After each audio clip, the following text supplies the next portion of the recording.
Hello, അപ്പം ഞാൻ ഇന്നൊരു കുക്കിംഗ് വീഡിയോ ആയിട്ടാണ് കേട്ടോ വന്നേക്കുന്നത്. ഇതെന്താ സംഭവം എന്ന് മനസ്സിലായോ? ഇത് നമ്മുടെ നാട്ടിലെ വാട്ടുകപ്പ, ഉണക്ക് കപ്പ എന്നൊക്കെ പറയുന്ന സാധനം കേട്ടോ. ഇതെവിടെ നിന്നാണ് ഇപ്പോൾ കിട്ടിയെന്ന് വെച്ചാൽ കഴിഞ്ഞ ജൂണിൽ 5 നാട്ടിൽ പോയപ്പോൾ പപ്പ കൊടുത്തു വിട്ടതാണ് കേട്ടോ.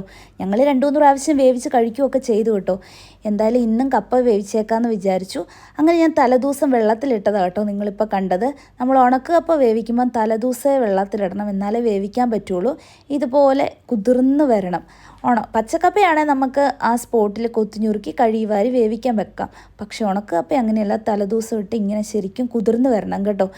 ഇത് നമ്മുടെ പപ്പ ഞങ്ങൾ ആ ഡെലിവറിയുടെ സമയത്തൊക്കെ പപ്പ ഇത് നട്ടത് എൻ്റെ ഓർമ്മയിലേക്ക് പെട്ടെന്ന് വന്നു. അപ്പോൾ അതിന് ശേഷം പപ്പ ഇത് വാട്ടി ഉണക്കി ഞങ്ങൾക്ക് കൊടുത്തു വിട്ടതാണ് കേട്ടോ.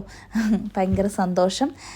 കുറേ നാൾ കൂടി കഴിക്കുമ്പോൾ നമുക്ക് ഭയങ്കര രുചിയാണ് കേട്ടോ ഉണക്കക്കപ്പയ്ക്കൊക്കെ. പക്ഷേ ഞങ്ങളുടെ 2 പേരുടെയും കെട്ടിയന്മാരെ ഇത് കഴിക്കാൻ ഭയങ്കര മടി. ഉണക്കക്കപ്പ എല്ലാവർക്കും ഇഷ്ടപ്പെടില്ല, കാരണം പച്ചക്കപ്പയുടെ അത്രയും ടേസ്റ്റ് ഇല്ലാത്തതുകൊണ്ടായിരിക്കും. അപ്പം ഞാനത് ശരിക്കും കഴുകി വാരി തിളപ്പിക്കാൻ വേണ്ടി വെച്ചിട്ടുണ്ട്. നന്നായിട്ട് കഴുകണം കേട്ടോ, കാരണം അത് ഉണക്കാനൊക്കെ വെക്കുമ്പോൾ ഒരുപാട് മണ്ണൊക്കെ പറ്റുന്നതാണ്.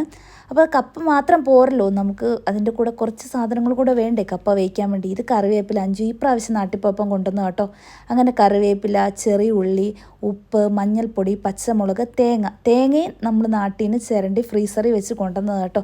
അപ്പോൾ ഇതെല്ലാം കൂടെ അരച്ച് ഒതുക്കിയെടുക്കണം. അരഞ്ഞു പോകാൻ പാടില്ല, ഒതുക്കിയെടുക്കാനേ പാടുള്ളൂ കേട്ടോ. അപ്പോൾ കപ്പ ഇങ്ങനെ തിളയ്ക്കുന്നുണ്ട്, വെന്തിട്ടില്ല. എനിക്ക് നന്നായിട്ട് വേവണം, ഇങ്ങനെ കുഴഞ്ഞ് വരണം, എന്നാലേ ഇഷ്ടമുള്ളൂ. ഇല്ലേ കടുകിടാന്ന് കിടക്കുന്ന കഷ്ണങ്ങളൊക്കെ ഞാൻ പെറുക്കി പാത്രത്തിൻ്റെ സൈഡിൽ കൂടെ വെക്കും. അപ്പോൾ അത് നന്നായിട്ട് വെന്ത് വരട്ടെ. അപ്പോഴത്തേക്ക് ഞാൻ തേങ്ങ ഒതുക്കിയെടുത്തിട്ടുണ്ട്. ഈ പരുവത്തിന് കേട്ടോ തേങ്ങ എടുക്കേണ്ടത്. ഒതുക്കിയത് ഇങ്ങനെ അരഞ്ഞു പോകല്ലോ കേട്ടോ. പിന്നെ കാന്താരിമുളക് ഇല്ലാത്തതുകൊണ്ട് പച്ചമുളക് വെച്ചിട്ട് മുളക് പൊട്ടിച്ചതാക്കി. കപ്പയുടെ കൂടെ എന്തായാലും ഒരു മുളക് പൊട്ടിച്ചതില്ലെങ്കിൽ രസമില്ല. അപ്പോൾ കപ്പയിലെ വെള്ളമൊക്കെ ഞാൻ ഊറ്റിക്കളഞ്ഞു. എന്നിട്ട് ഒതുക്കി വെച്ച തേങ്ങ ഞാൻ ഇട്ട് കൊടുക്കുക കേട്ടോ. ഞാൻ ഒറ്റയ്ക്ക് ഉള്ളതുകൊണ്ട് ക്യാമറയും തേങ്ങയും കൂടെ ഒരുമിച്ച് കൈകാര്യം ചെയ്യാൻ പറ്റുന്നില്ല. അതുകൊണ്ട് ഈ ക്യാമറ ഓഫ് ചെയ്ത് തേങ്ങയൊക്കെ ഇട്ടു. ഇനി ഇതൊന്ന് ആവി കയറട്ടെ. ആവി കയറി കഴിഞ്ഞിട്ട് നമുക്ക് നന്നായിട്ട് ഇളക്കിയെടുക്കാം.